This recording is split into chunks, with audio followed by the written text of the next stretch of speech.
C'est du Choderlos de la Clos. Bon, il n'y a que ligne 8 à 18. Attends, je vais voir après. Ouais. Ligne 8 à 18, portrait des libertins comme les conquérants et formulation de la réponse. Et le gars, c'est qui? Choderlos de la Clos. Putain, mais il manque une page sur lui. Bref, voilà. Adopte le ton de la conversation, s'efforce aussi d'impliquer la marquise dans la présentation de son projet pour les interpellations.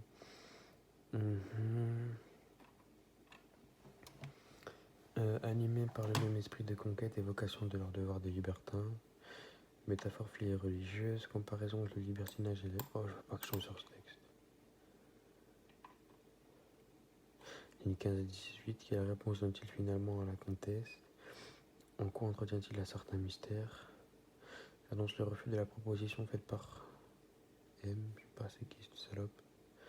Je me vois forcé de vous désobéir avec précaution oratoire, forcé 2. Ligne 19 à 36, présentation de son projet libertin, justification de son refus. Valmont utilise toujours le temps de conversation, V anticipe les réactions de la destinataire. Mise en valeur de la nouvelle, procédure d'attente, mise en scène de la nouvelle.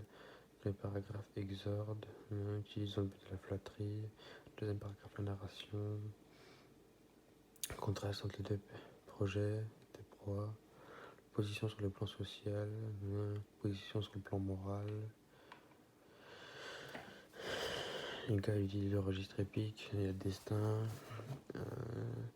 gloire, pour registre épique, il y a gloire, myrte de laurier, honoré mon triomphe. Le myrte est en effet l'arbre de Vénus, tandis que le laurier représente la gloire militaire.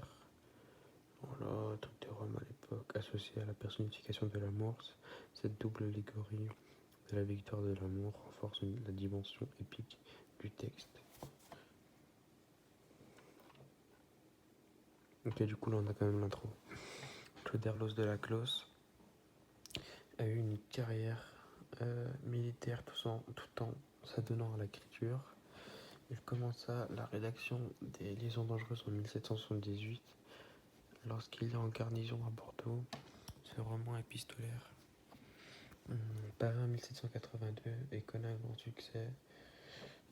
L'œuvre raconte les aventures, le complot de deux libertins, la marquise de Merteuil, le vicomte de Valmont, la lettre 4 et la réponse de ce dernier à la lettre 2.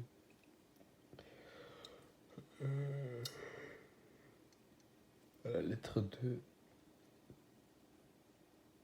de Madame de Merteuil, qui lui demandait de séduire Cécile de Volanges, jeune fille innocente, à peine sortie du couvent et promise au comte de Gercourt, dont la marquise se rangeait. En quoi ce texte présente-t-il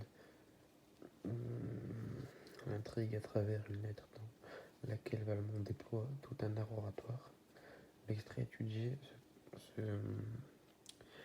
ce conquérant se constitue d'un premier mouvement dans lequel le personnage fait le portrait des libertins comme des conquérants et formule sa réponse. Dans le second mouvement de la lettre, Valmont justifie son refus en présentant son propre projet libertin. Conclusion, la lettre 4 révèle donc une importance particulière en ce début de roman, car elle relève le projet du vicomte qui veut séduire une prude, la présidente Tourvel. Il s'agit de l'intrigue principale du roman. Valmont déploie tout son art oratoire, la structure de la lettre, donc il veut persuader la marquise, lui fait admettre son refus de se soumettre à la demande de son ami. Il use dans ce but de la flatterie et met autoportrait dans la lettre, permettant au lecteur de découvrir les caractéristiques d'un personnage libertin qui voit la conquête amoureuse comme une conquête militaire et évoque l'amour physique en utilisant un vocabulaire religieux. Ceci montre bien que le libertinage ne se réduit pas aux mœurs, mais relève aussi de l'esprit en s'opposant à la morale de l'époque.